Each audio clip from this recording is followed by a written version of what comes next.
Hello and welcome, I am Ramniwas Sharma. आज हम बात करेंगे कि 12वीं बोर्ड की जो तैयारी है उसकी रणनीति कैसे बनाएं। मतलब कि हम जब पढ़ते हैं पूरी तरीके से तो होता क्या है कि हम पूरा बुक पढ़ लेते हैं और जब हम तैयारी करते हैं तो हर एक चैप्टर से हम पूरी तरीके से बड़े बड़े क्वेश्चन को भी मेहनत करते हैं, उसमें टाइम लगाते हैं। वो हमारा क्या होता है, टाइम वेस्ट होता है। तो पेपर दिलाने से पहले हमको रणनीति बनाना पड़ेगा कि कैसे जो है हमको तैयारी करना है, वो भी कम समय में।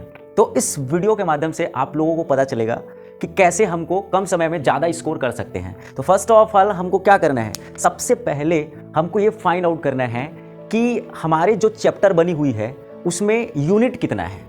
उस यूनिट को देखना है और उस यूनिट में कितने नंबर का उस यूनिट से पूछा गया है, फर्स्ट ऑफ ऑल।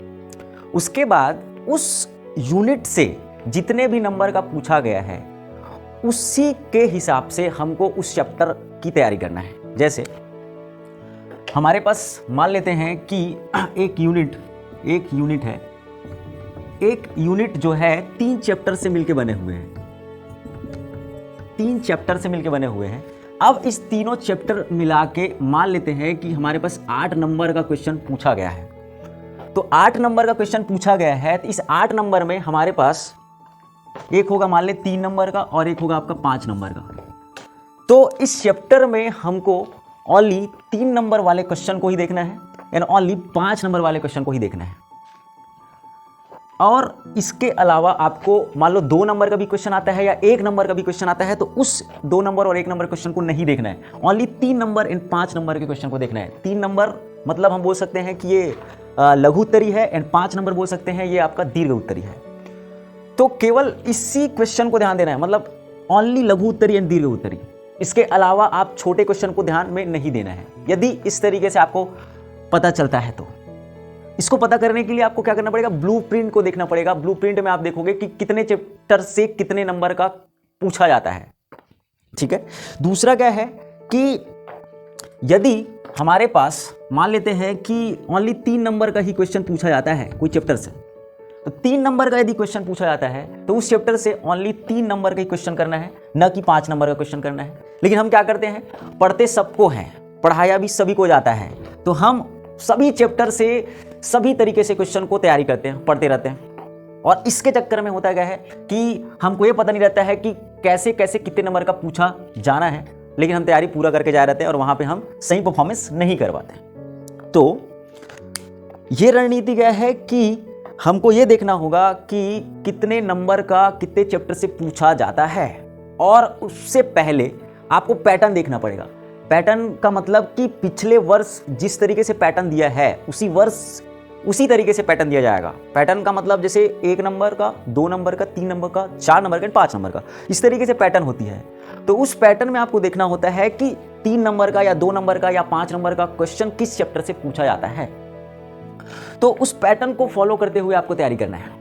अब यदि देखोगे कि यदि कोई चैप्टर में ओनली 5 नंबर का क्वेश्चन पूछा जाता है तो उस चैप्टर से आप ओनली 5 नंबर का क्वेश्चन को ही करोगे, 5 नंबर के रिलेटेड क्वेश्चन को ही करोगे। उसके अलावा आपको 3 नंबर का या 2 नंबर का देखने की जरूरत नहीं है। तो इससे क्या होगा, आप कम समय में ज्यादा स्कोर कर सकते हैं। एंड आखिरी इंपॉर्टेंट बात यह है कि यदि आपको पैटर्न समझ में आ जाता है तो उस पैटर्न को देखिएगा। हमारे पास पैटर्न को आप देखोगे तो 3 नंबर का क्वेश्चन जो है 12 क्वेश्चन होता है, 3 नंबर का क्वेश्चन 12 क्वेश्चन होता है और 5 नंबर का क्वेश्चन 3 होता है। दैट मीन्स यहाँ पे 12 या 36 नंबर का क्वेश्चन 3 नंबर वाला बनता है एंड 15 नंबर का क्वेश्चन आपका 5 नंबर वाले बनता है। कई स्टूडेंट तैयारी करके जाते हैं ओनली दीर्घ उत्तरी कि हम दीर्घ उत्तरी में पास हो जाएंगे, 15 नंबर से कुछ नहीं होने वाला है। आपको क्या करना है, 3 नंबर वाले क्वेश्चन में फोकस करना है, बिकॉज 12 या 36 नंबर आपका ऐसे ही बन जाएंगे। तो अब यदि आप 36 नंबर ऐसे ही बना लिए, 3 नंबर का क्वेश्चन की तैयारी किए, तो इसके बाद बाकी आपसे जितना भी बनता है, आपको 15 नंबर का या 1 नंबर का 2 नंबर का वो तो बनेगा ही, लेकिन आप 36 नंबर बना के आप क्या कर दिए, आप पास हो गए। मतलब आप क्लियर कर लिए कि इस सब्जेक्ट में मैं पास हो सकता हूं। उसके बाद आगे आपकी तैयारी है। ये उन स्टूडेंट लोगों के लिए भी है जो ओनली पास होना चाहते हैं, जिसकी तैयारी नहीं है। तो आपको रणनीति इसी तरीके से बनाना है। ठीक है, तो यहां पर हमको तैयारी इसी तरीके से करना है। अब एक बात और आती है, यदि हमको दीर्घ उत्तरी की बात है कि दीर्घ उत्तरी में कौन सी क्वेश्चन आना ही है, तो आपको क्या करना होगा।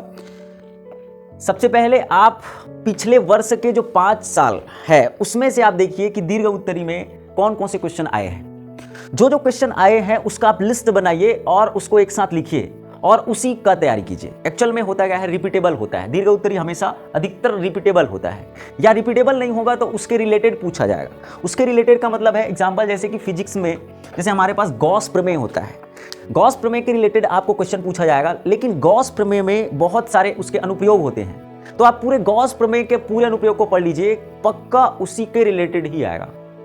ये जस्ट एग्जांपल है। एंड जैसे प्रकाशिक यंत्र है, उसमें से यदि प्रकाशिक यंत्र में जैसे आपका दूरदर्शी एंड सूक्ष्मदर्शी होता है, उसी के रिलेटेड आपको पूछा जाएगा, तो आपको उस सूक्ष्मदर्शी में जो जो आता है एंड जो दूरदर्शी में जो जो दूरदर्शी है वो सभी को कर लेना है, उसी में से ही पूछा जाएगा। ये आपको ध्यान में रखना है। तो इस तरीके से आपको इस एग्जाम की 12वीं बोर्ड की तैयारी की रणनीति इसी तरीके से बनाना है। आपको सबको पढ़ना नहीं है, सबको पूरी तरीके से डिटेल में नहीं जाना है, आपको देखना है कि कौन से चैप्टर से कितने नंबर का पूछा जाएगा। इस तरीके से आप तैयारी करोगे तो बहुत ज़्यादा स्कोर कर सकते हैं। थैंक यू दोस्तों फॉर वॉचिंग दिस वीडियो।